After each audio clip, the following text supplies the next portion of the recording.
What if I told you that the darkness consuming 280 million people worldwide could be lifted by changing what's on their plate? Depression, the invisible epidemic.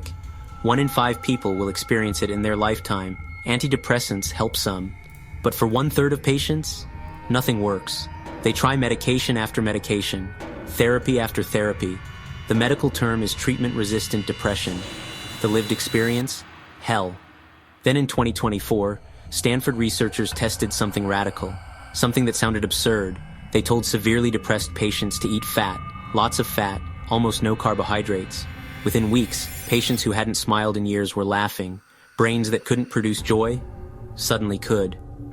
The ketogenic diet, designed for epilepsy a century ago, just became psychiatry's most unexpected weapon. You're listening to Mind and Marvel. I'm Lucas. So glad to have you with me for this episode. Depression isn't just sadness, it's a brain malfunction, a metabolic crisis happening in your neurons. For decades, psychiatry focused on one thing: neurotransmitters, chemical messengers like serotonin and dopamine. SSRIs, selective serotonin reuptake inhibitors, became the standard treatment. They boost serotonin availability. They work for about 2/3 of patients, not perfect, but decent. But the other third? Medication roulette. Try this, try that, add another, switch again. Side effects pile up: weight gain, emotional flatness, sexual dysfunction, suicide risk, and many remain depressed, trapped in a brain that won't cooperate. Then some researchers asked a different question. What if depression isn't just a chemical imbalance? What if it's a metabolic disorder, an energy crisis? Your brain is 2% of your body weight but consumes 20% of your energy. Neurons are insanely power hungry. They need constant fuel to fire, to think, to feel. Normally, they run on glucose, sugar, broken down from carbohydrates you eat. But brain scans of depressed patients show something striking: reduced glucose metabolism. Depressed brains aren't burning fuel efficiently. Regions controlling mood, motivation, and pleasure are essentially starving. Imagine a car engine getting contaminated fuel. It runs, but poorly, sputters, loses power. Your neurons' mitochondria, in the cellular power plants, are struggling. Inflammation makes it worse. Oxidative stress, insulin resistance in the brain. This led to a radical hypothesis: depression is partly a metabolic disease, a brain energy crisis. Which raises an obvious question: if glucose metabolism is broken, can we use a different fuel? Enter ketones. The ketogenic diet wasn't invented for weight loss, it was medicine. In 1921, doctors discovered that fasting stopped epileptic seizures completely. Children with uncontrollable seizures would fast for days. The seizures stopped, but you can't fast forever. They discovered the mechanism. During fasting, your body produces ketones. When you're not eating carbs, your liver converts fat into ketone bodies: beta-hydroxybutyrate, acetoacetate, acetone. These molecules cross into your brain. Neurons can burn them for energy. Efficiently, Dr. Wilder asked, can we create a diet that mimics fasting's ketone production without actually fasting? The answer: eat mostly fat, moderate protein, almost zero carbohydrates, 75% of calories from fat, 20% protein, 5% carbs, about 20 grams daily. Within days, your metabolism shifts. No glucose available? Your body adapts, starts burning fat, producing ketones. For epileptic children, it was miraculous. Seizures that medications couldn't touch simply stopped. Then came pharmaceutical anticonvulsants. Easier, more profitable. The diet faded into obscurity. It resurged in the 2000s. First, for drug-resistant epilepsy, then as a weight loss trend. But researchers noticed something unexpected. Epilepsy patients on keto reported better moods, more stable emotions, some depression lifting. Online communities exploded with stories. Keto cured my anxiety. My depression vanished. Scientists were skeptical. Anecdotes aren't data. Placebo effects are powerful, so a Stanford team decided to test it. Rigorously, controlled, scientific. They recruited 23 patients with treatment-resistant major depression, people who'd tried everything. Nothing worked. Crucially, many also had metabolic dysfunction, insulin resistance, prediabetes, metabolic syndrome. The hypothesis? Metabolic dysfunction was driving both their physical and mental illness. The protocol was strict. Participants had to maintain ketosis for 16 weeks. Blood tests confirmed ketone levels. They had to stay in metabolic ketosis, 0.5 to 3.0 millimolar ketones. Dietitians provided meal plans, education, support. This wasn't casual keto, it was medical keto. The first few days were rough. Keto flu, fatigue, headaches, irritability, their bodies were adapting, switching from decades of glucose burning to fat burning.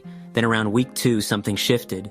Energy returned, mental fog lifted, clarity emerged. By week 4, mood improvements were undeniable. Standard depression scales, Hamilton Depression Rating Scale, Montgomery-Åsberg, showed dramatic reductions. 43% achieved full remission, complete resolution of depression symptoms. Another 22% showed significant improvement.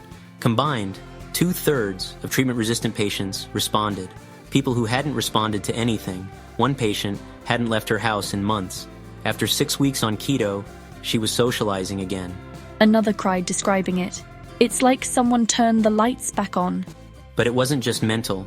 Physical health improved, weight dropped, blood sugar stabilized, inflammation markers plummeted. Treating metabolic dysfunction treated depression. They were connected. Follow-up brain scans showed increased metabolic activity in regions that had been underperforming. Ketones were providing what glucose couldn't: stable, efficient fuel. But ketones do more than just provide energy. They reduce neuroinflammation. Depression involves elevated inflammatory markers. Ketones suppress them. They increase BDNF, brain-derived neurotrophic factor, the fertilizer for neurons. It promotes growth and resilience. They enhance GABA signaling. GABA is your brain's main calming neurotransmitter. More GABA means less anxiety, better mood regulation. They improve mitochondrial function. Healthier power plants mean healthier neurons. They alter gut microbiome composition. Remember the gut-brain axis? Ketones shift bacterial populations toward anti-inflammatory species. These mechanisms work together, synergistically, creating an environment where depressed brains can heal. This was a small trial, 23 patients. Proof of concept, not definitive proof. We need larger trials, hundreds of patients, longer follow-up. Control groups, critical questions remain. Who responds best? Patients with metabolic dysfunction clearly benefit, but what about others? How long must you maintain ketosis? Forever? Or can you transition to a less restrictive diet once depression lifts? Can it be combined with antidepressants? Or does it work best alone? Can people sustain it long-term? Keto is restrictive. Socially challenging, many quit. Most diets fail, not because they don't work, but because people can't stick with them. But here's the thing, if a diet ends years of suffering, you might be motivated differently than someone just trying to lose 10 pounds. We need personalized approaches. Some people might need strict keto, others might benefit from modified versions, less restrictive, but still low carb. Risks exist, nutrient deficiencies, if not done carefully. Long-term cardiovascular effects need monitoring. This requires medical supervision, blood work, monitoring, dietitian support, and there's an accessibility question. Fresh, whole foods cost more than processed carbs. Can low-income patients afford keto? How do we make metabolic psychiatry equitable? Despite challenges, this is paradigm shifting. Food is medicine, agency, control. Patients aren't just taking pills prescribed to them, they're actively participating in their healing. For a century, we treated depression as purely psychological, then purely chemical. Now we're recognizing it's also metabolic, inflammatory, connected to the whole body. Your brain doesn't exist in isolation. It's part of an integrated system. Your gut health affects your brain. Your metabolism affects your mood. Your diet affects your neurotransmitters.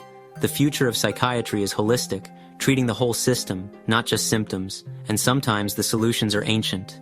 Ketones, the fuel our ancestors relied on during food scarcity, might be exactly what our modern, carb-loaded brains need. Which leaves us with a profound question. We evolved over millions of years in conditions of scarcity, periodic fasting, seasonal foods, low carbohydrate availability. Then in just a few generations, we created constant abundance, endless carbs, sugar everywhere, and epidemics of metabolic disease and mental disorders followed.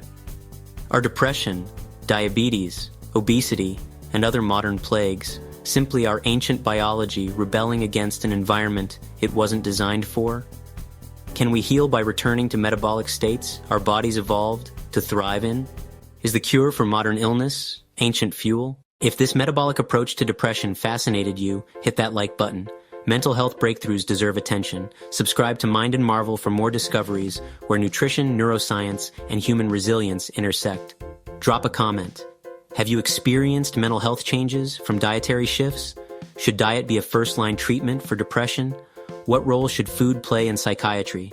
Important note, if you're struggling with depression, talk to a healthcare provider before making major dietary changes. This video is educational, not medical advice. This is Mind and Marvel, where science, survival, and the superhuman collide. Until next time, remember that what you eat doesn't just fuel your body, it shapes your mind.